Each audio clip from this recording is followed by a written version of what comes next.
It sounds very laudable to teach the controversy, to teach both theories, but there aren't two theories. There's only one theory around. There's only one game in town as far as serious science is concerned. Of course, you get negative reactions from creationists, but who cares about creationists? They don't know anything.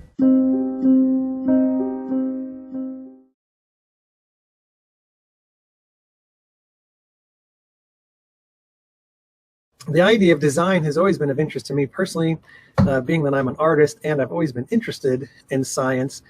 And design definitely is a multifaceted word. There's a lot of different angles at which we can explore the concept of design. In fact, just Google provides this definition, that purpose, planning, or intention that exists or is thought to exist behind an action, fact, or material object.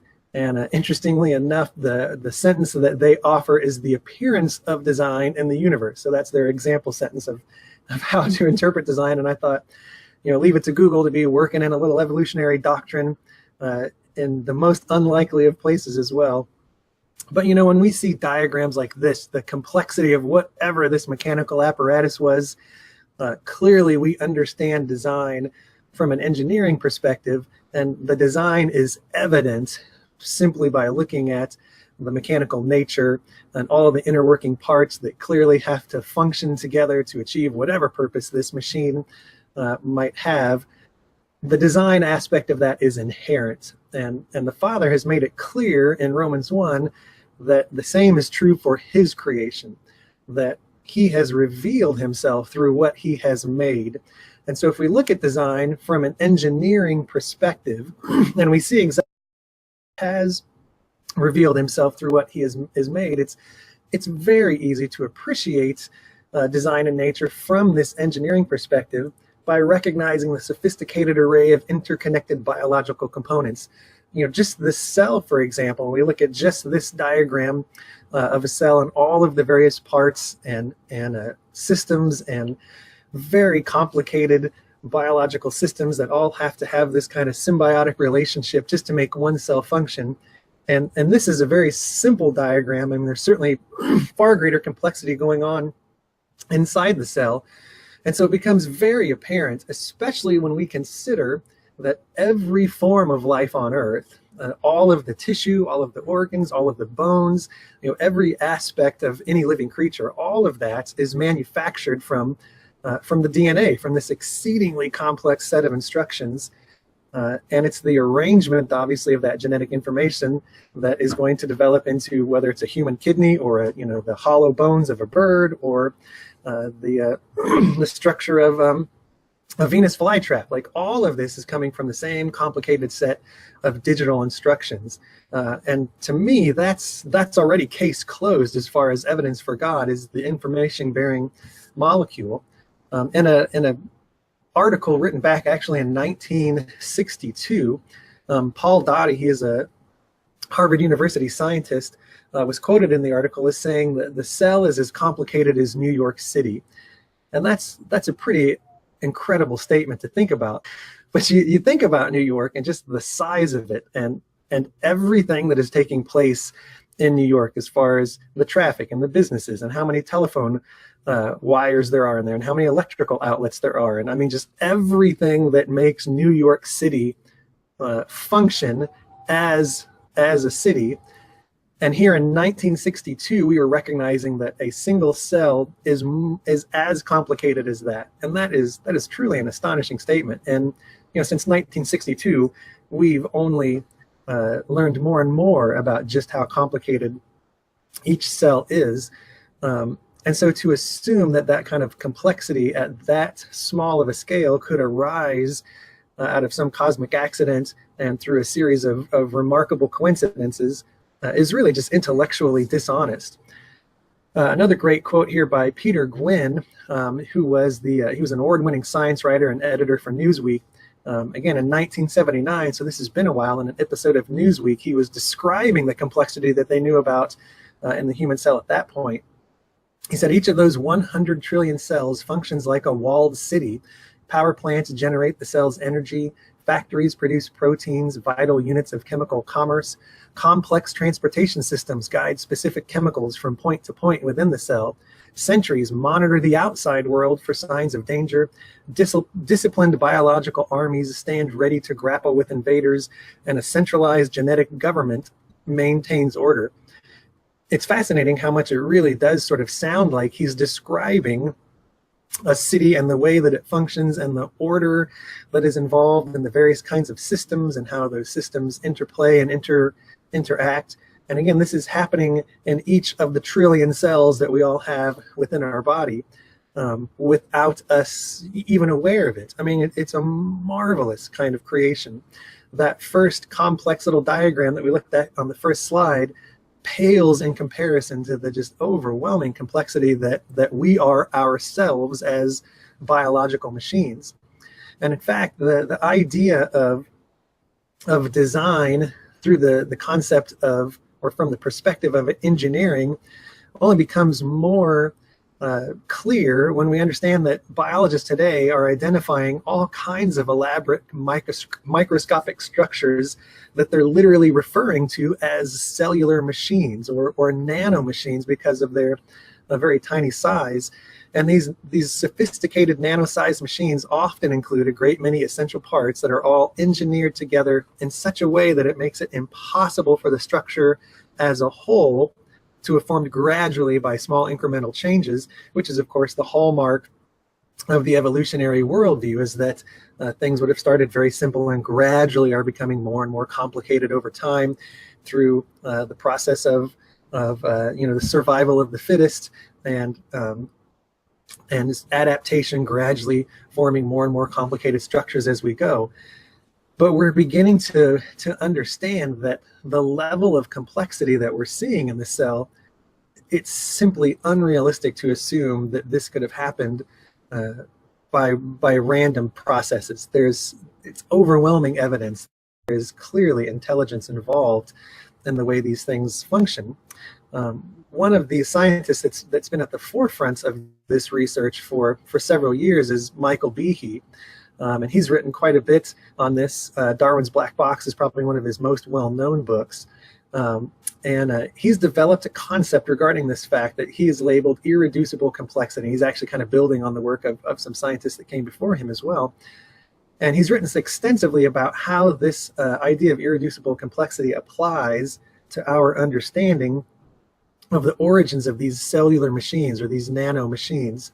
A few quotes from him in an article he wrote in the New York Times. He says, "I believe that Darwin's mechanism for evolution doesn't explain much of what is seen under a microscope. Cells are simply too complex to have evolved randomly. Intelligence was required to produce them." And this is again from an article written in the New York Times in 1996.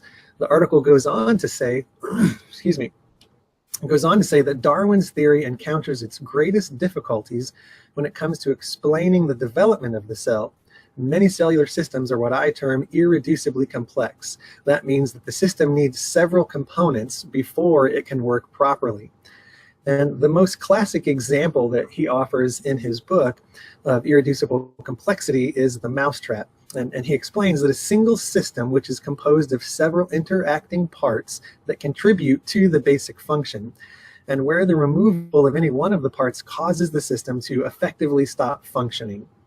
And so in this mousetrap example that he has used to demonstrate this, and many of the listeners tonight have probably heard this, is the mousetrap that we're all, you have the wooden platform, you have a spring, you have the stabilizing rod, you have the bent kill rod, and you have the catch upon which the cheese sits. And so you need all of these components in order for the function of the mousetrap, which is catching mice.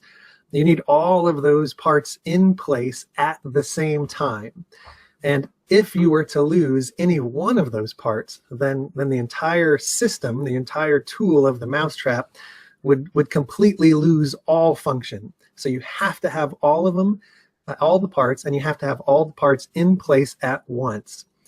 And so if we were to find examples of biological, nano machines which would fit this concept where all of the parts need to be in place at once or the system stops functioning, then Behe deems that structure to be irreducibly complex. It means you can't go backwards and try and gradually develop this system one part at a time, as evolution would suggest, because you would never gain function until all of the parts are in place. And natural selection, by definition, would have selected against that device when it didn't have any purpose. And so probably the most well-known example that Behe cites in his literature is that of the bacterial flagellum. But the idea of the bacterial flagellum is that, it's the one little whip-like tail that many bacteria have, and it's what allows them to propel through the cellular fluid.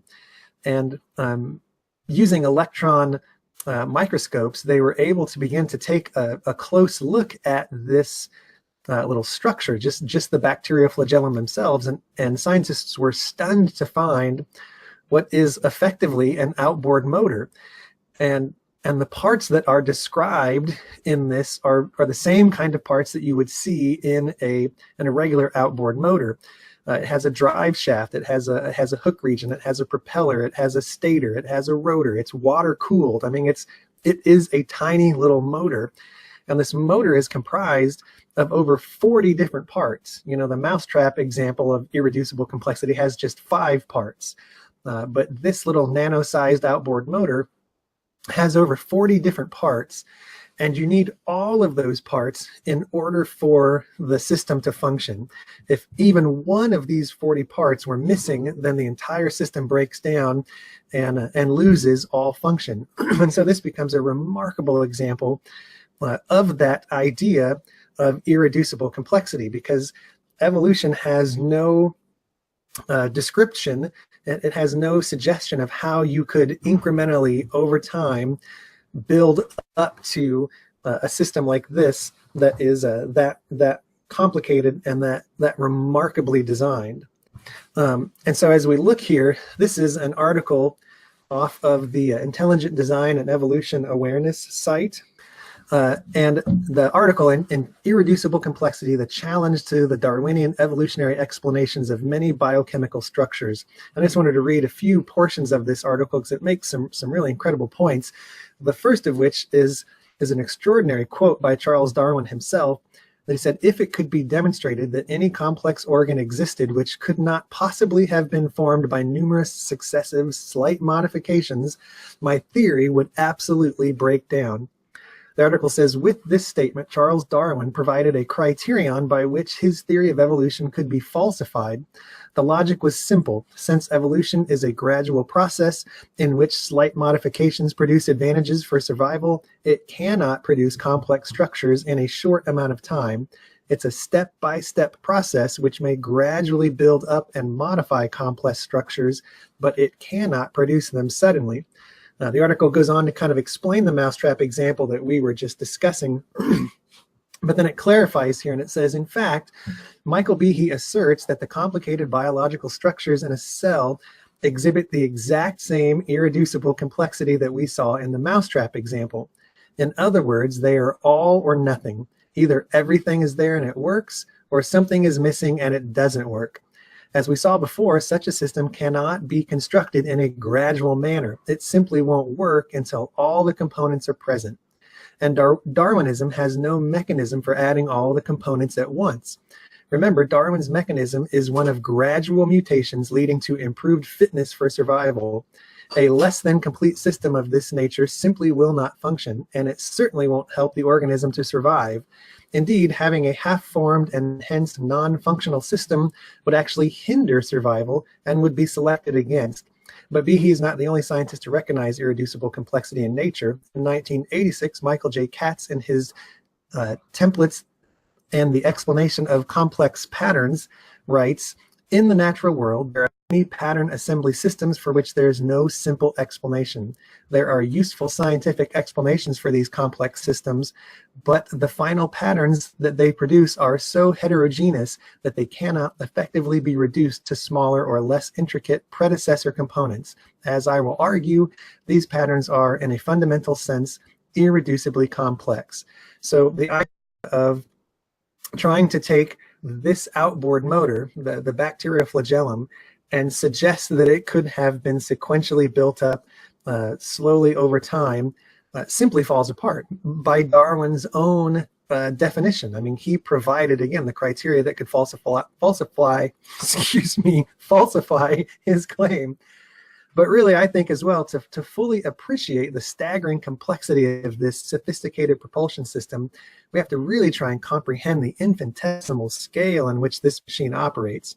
And again, using electron microscopes, scientists have measured the thickness of the cell membrane in which the bacterial flagellum functions, in which it's seated there, to be approximately 8 nanometers thick. And so they're saying here that this outer membrane and the inner membrane, about 4 nanometers apiece. So again, the size of this outboard motor is essentially about 8 nanometers thick. And it's one thing to hear that measurement and to appreciate that, wow, that must be very small. But to try and put it in perspective, there's a great little video here that I think I'm just going to provide the narration for, because I still really want you guys to be able to see this, that is putting into perspective exactly how small a nanometer is. Excuse me. So the naked eye can see the diameter of a human hair, and that is about 1/10 of a millimeter, which is effectively about 100,000 nanometers. And zoom out so you can see how small that is in comparison to just a centimeter. So if they take that 1/10 of a millimeter and scale it up to the size of the Empire State Building, which is 443 meters, then we can start to appreciate just how small some of these features are. So a red blood cell, for example, rises just to the 10th floor. A regular bacteria cell would rise to the 3rd floor. A simple protein would be about 1.5 feet, and then 1 nanometer compared to the Empire State Building would be less than 1/4 of an inch. So again, we're saying that if a human hair, which we can just barely see the diameter of, if a human hair were the size of the Empire State Building, a nanometer would be about 1/4 inch. So 8 nanometers would be 2 inches compared to the Empire State Building. I mean, that kind of puts in perspective, I hope, the size of this outboard motor.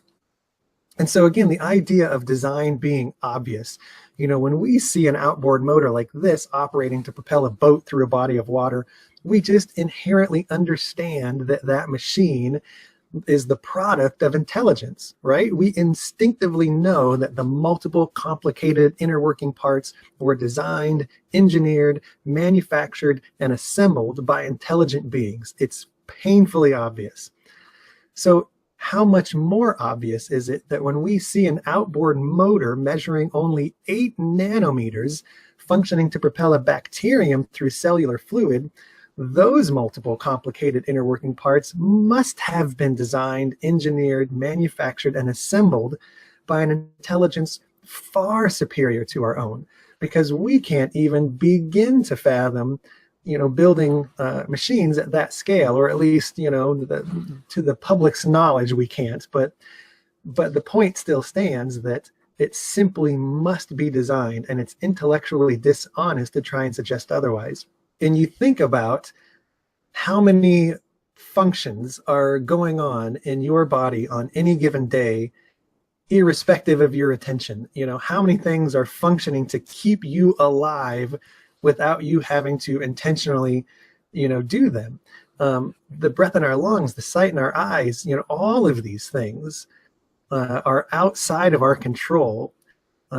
And thank goodness, because as distracted as we've become, we would die in less than a minute by just forgetting to breathe, The complexity of this design and the size of it just continues to blow me away. And as I understand it, there are many scientists in the kind of microcellular biology is a fairly fast growing group of Bible believers, because as they continue to do their work and as they just continue to go smaller and smaller and find only more and more complexity, the argument for design becomes irrefutable. It becomes so painfully honest. And again, that goes right back to Romans 1:20, for since the creation of the world, his invisible attributes are clearly seen, being understood by the things that are made, even his eternal power and Godhead, so that they are without excuse. There's just no excuse to try and suggest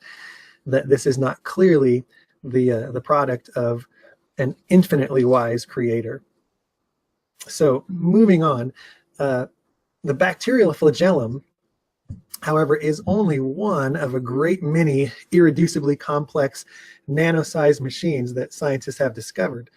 And there are numerous sophisticated manufacturing processes taking place in every cell that demonstrate design just as clearly. And I do definitely want to give credit here, and I credit these in the video as well. A lot of these animations coming from short films put out by the Discovery Institute, and also The Secret Life of Cells by BioVisions, which is an animation program at Harvard University. And they've put out a very well-renowned animation film that helps people visualize this complexity that we're discovering in the human cell. But for example, one of these is called the ATP synthase enzyme, and it's a microscopic electric rotary motor that is constantly assembling and distributing individual molecules of ATP, which is the primary energy source for fueling all cellular functions. So it is bringing in different molecules that are floating around in the cytoplasm inside the cell. And then, I mean, look at that, look at that thing rotate.